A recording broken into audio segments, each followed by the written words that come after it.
Ah yes, that time of the year again. Love is in the air, and Rich Wallet is bringing us a Valentine's Day sale. Now as men, we don't normally change up really anything. We'll wear the same belt for decades. Hell, some of us will wear the same clothes. I guarantee some of you right now have a pair of underwear with holes all through it, and you still won't get rid of it. What? But let's be real, guys. That leathery junk that sits in the back of our pocket that we call a wallet, it's time we retire that relic of the past and bring in the new Rich Wallet. Going on right now, Rich has brought us an ocean-like collection. This includes 3 new super sleek designs that aim to capture the silent language of the sea. And they're not just for show either. These new 2.0 versions of Rich Wallets have a refined cash strap, a built-for-life warranty, and a lighter, more balanced weight. Now, Rich doesn't just make wallets anymore. They make rings, they have power banks, they literally have gifts for everybody, and even ones that last a lifetime. So this Valentine's Day, whether you're looking for that perfect gift for your partner or maybe yourself, go to rich.com/Aztecross to get 30% off. That's rich.com/Aztecross. Or you can use the link in the description below to get 30% off during this Valentine's Day sale. Big thanks to Rich for sponsoring today's video. Ladies and gents, I need to apologize. Your man has been completely absorbed by a new game I knew nothing about just a mere week ago. You see, for the past 4 or 5 days, I've been obsessed with a new game, a different kind of game. And everybody has like their own barometer of measuring what a good game is for them. For myself, it's a game that I play even when I sleep, as crazy as that sounds. In my dreams, I am playing No Rest for the Wicked. And the only question I have to ask at this point, why the hell did nobody tell me about this game sooner? I cannot express just how much this game has impacted me. Initially, when I saw it, I was kind of expecting, you know, another top-down variation of like Diablo or Path of Exile. But what I got was even more visceral, which is kind of shocking considering just how challenging PoE is. But dude, we amped up the difficulty, and hot damn it, I felt like I was playing Dark Souls again. I died so many times just in the first area alone. And that's not even including fall deaths, which even at my current level still happens way too often. But this game is developed by Moon Studios. These are the same geniuses behind the Ori series, and they have spent the last 2 years in early access, turning this project into an absolute masterpiece. Today, we're going to be taking a closer look at No Rest for the Wicked, where the game started, what's recently changed with its massive Together update, which is the huge reason why I jumped in, and why I personally think this is going to be one of the next big game for years to come.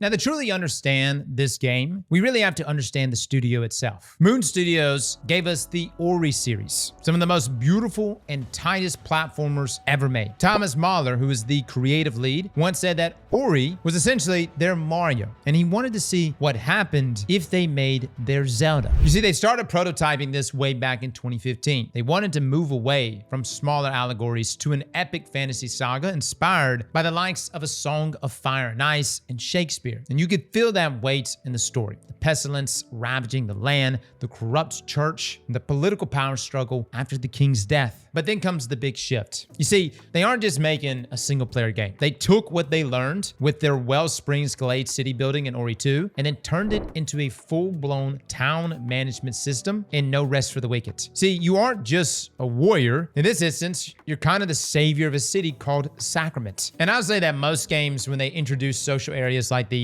unfortunately, sometimes they just feel empty. Sacrament, though, is full of life, full of color, full of stories, constant NPCs that are always flagging you down to talk to you, chocked full of quests, bounty systems that you can hit, and constant resource dumps to upgrade the city itself and the various vendors. And no lie, it actually feels MMO-like. But this takes us to the glow up of this game. You see, when this game hit in early access 2024, I didn't play it, but at least from what I've seen online, it was rough. Performance issues, balance problems, some people were even review bombing it. But this was the crazy thing. Moon Studios didn't even flinch. And hell, they even went a step further and they doubled down and bought out their own publisher to get complete control over the direction of their game. And since then, we have seen massive updates. from the Crucible being added and the Breach, which is essentially like an in-game loop that you can run with escalating waves with a final boss that's extremely challenging, but it has a guaranteed drop chance of legendaries. On top of a mysterious being called the Seneschal, who sells these refined resources and exalt weapons. They've continued to do system reworks, from overhauling food. They reworked shields to focus on poise and a stagger system instead of just draining stamina. And then the gear they've added. Bows move from offhand to main hand with their own unique movesets. They've added things like facets, which are these rare innate modifiers on gear that can completely change how you build your character. And what I really love about this entire system is that there really is no best of anything. Everything seems to be viable. Everything has a chance to dominate in the game when built into correctly, but you're going to have to be intentional with your build crafting. I didn't play the game a few years ago, but at least from what I've seen online, where it is now, No Rest for the Wicked is deeper, denser, and way more polished. Now this takes us to the real reason why I ended up picking up the game, that being the Together update. No Rest for the Wicked and Moon Studios added 4-player co-op. And as you know, that's kind of my thing, man. I love playing with other people. Don't get me wrong, single-player games are fun, but when it comes to games like this, to me, they're just so much more enjoyable playing with a squad. Now, initially, I played solo, and I will say solo is still very fun.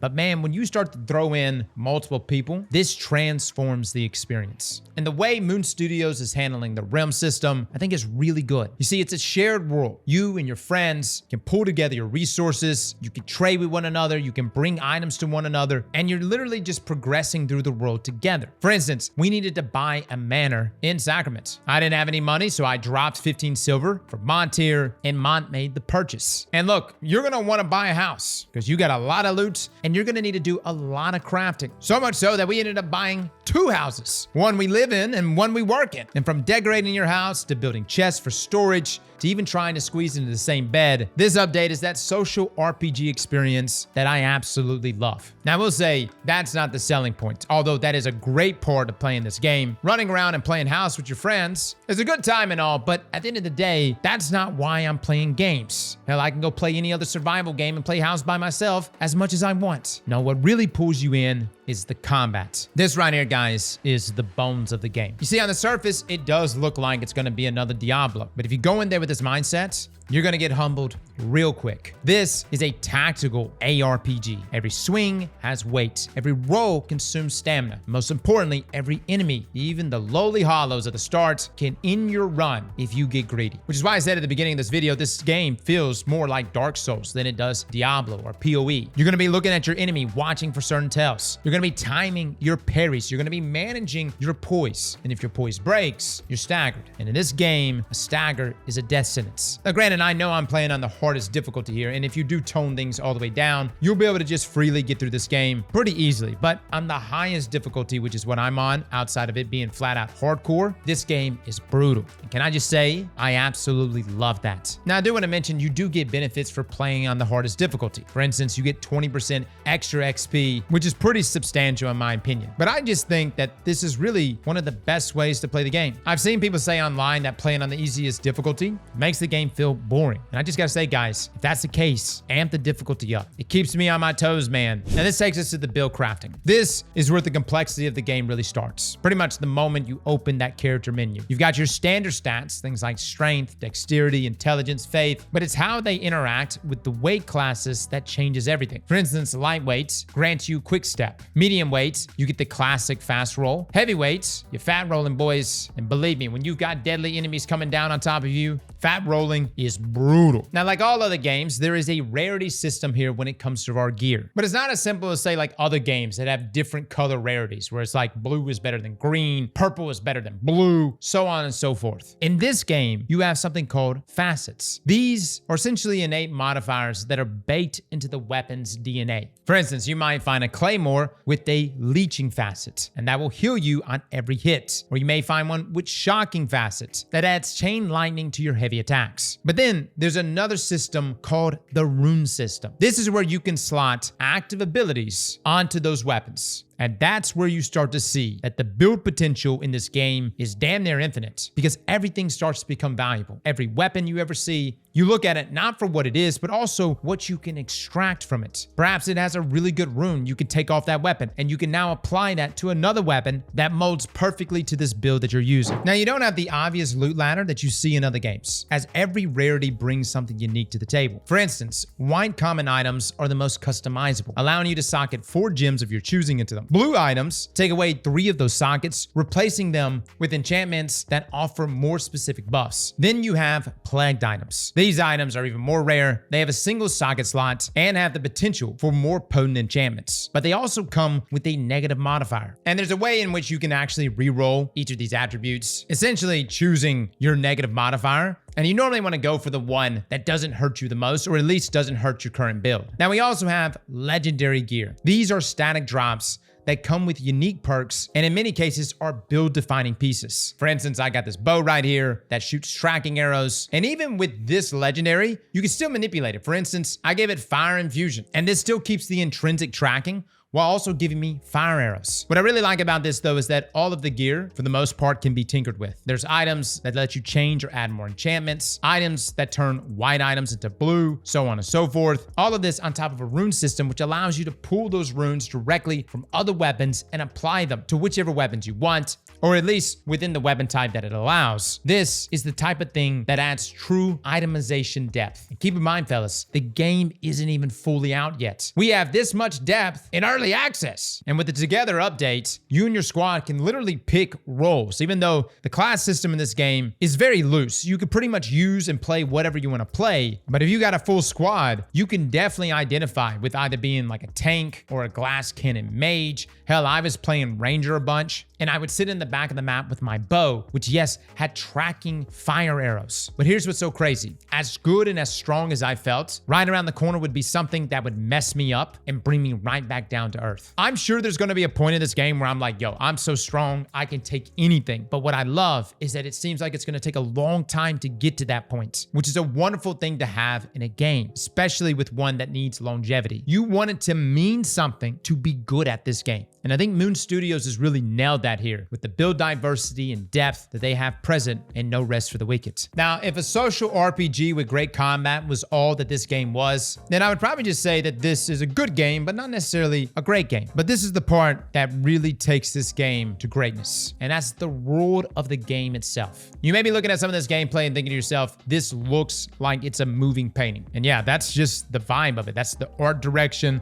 That's the style here. This is a stunning game. Moon Studios has this trademark they call painted reality, and they've moved away from the 2D illustrations of Ori into a 3D pipeline that looks like something straight out of a museum. It's got these Caravaggio-inspired lighting effects and rim lighting that really makes these characters pop. And here's a cool technical detail. The world is literally curved. Inspired by Animal Crossing, the map curves away from the player to give you a massive sense of scale and further draw distances without losing that intimate isometric perspective. You see, it makes the island feel like its own isolated planet, sinking under the weight of pestilence. And I would say that the narrative is just as rich. It's far from your typical chosen one trope. In this game, you are a serum, a holy warrior from a nomadic sect, arriving on Isla Sacra just as a political powder keg is about to explode. Now, I don't want to spoil too much, guys, but essentially, King dies. His arrogant and potentially incapable son takes over the throne, and this hot baddie that leads the church is running around using pestilence as an excuse to purge the land. She's got those Dami Mommy vibes, and the voice acting here is absolutely elite.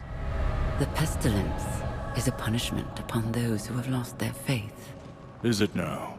How convenient. You question the church? You're not the church, Madrigal. You're just the tip of its spear. Enough. Whatever the cause of this sickness, I cannot allow it to spread. My father has been weak for many years. I will begin my reign doing what he could not.